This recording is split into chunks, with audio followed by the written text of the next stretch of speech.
Hey, what's up, everybody? This is Patrick K, coming to you from PunkTorah.com. Not feeling very well today, but it's my own fault. Had a show last night with Nick Oliveri, Mondo Generator. Very, very cool. Can, of course, played. That's my band.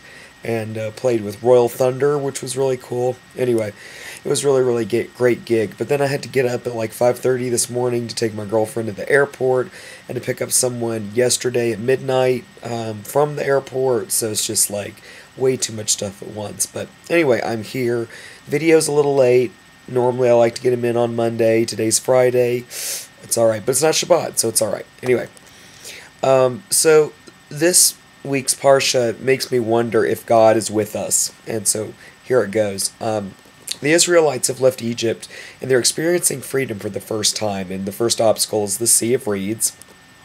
God and Moses team up, and the Israelites are able to cross the sea. The next is the bitter water of Marah. And again, Moses and God make a miracle, and the bitter water becomes sweet. And to eat, they get the heavenly food called manna that comes from the sky. Now, every time the Israelites come up against an obstacle, God gives them exactly what they want. That's a pretty sweet deal. It seems like God doesn't do that for people anymore. That's pretty rough, right? We live in a sort of amoral universe where good and bad things happen all the time, and we can't pinpoint the why of certain things.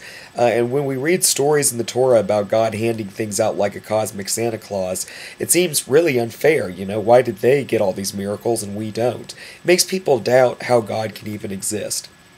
The thing to remember about this Torah portion is that the Israelites were slaves, and slavery does a lot to the human psyche. They may have had post-traumatic stress disorder, where they constantly have a feeling of reliving the darkness of their old lives, despite the fact that they're free.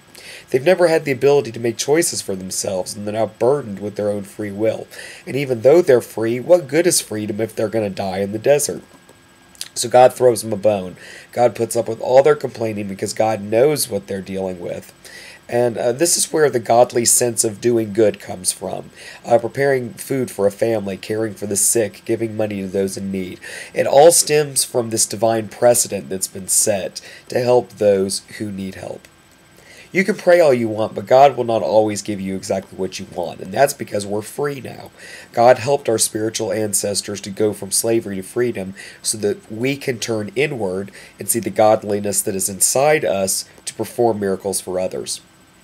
Does this mean that God is no longer with us, that things like prayer are pointless? Absolutely not.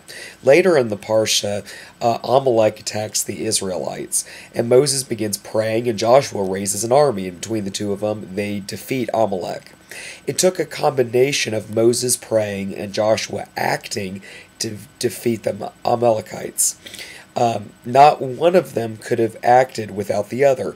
God didn't destroy the army of Amalek for the Israelites. Instead, God inspired their strength and encouraged the Israelites to work together to achieve their goal. This, I believe, is where God is in our lives, a divine inspiration to band together against obstacles we cannot endure alone, giving us the godly power to overcome whatever we face. And in my case, that's having a sore throat and being sick in bed. All right, Shabbat Shalom. I hope everyone has a wonderful weekend. I'll see you on the other side.